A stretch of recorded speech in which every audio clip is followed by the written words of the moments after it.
In this video, I'm going to show you exactly what the Convert to Source feature does in NotebookLM and how it helps you build a more robust knowledge base. I'll start by clicking Create New to start a fresh project. I am uploading a PDF document called the NotebookLM protocol to act as my initial data. Once the file is processed, I'm going to ask the AI to identify the key features outlined in this specific document. The AI takes a moment to analyze the text and provides a comprehensive list of 7 essential features, ranging from instant summaries to advanced content generation.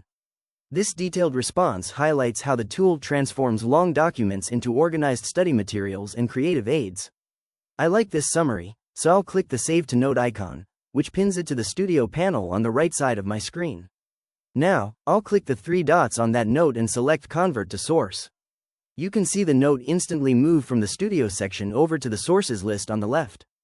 By doing this, I am telling NotebookLM to treat my generated notes as primary reference material for future chats.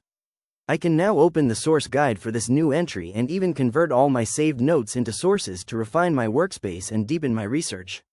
If you found this walkthrough helpful, please consider liking the video and subscribing for more quick tips and tutorials.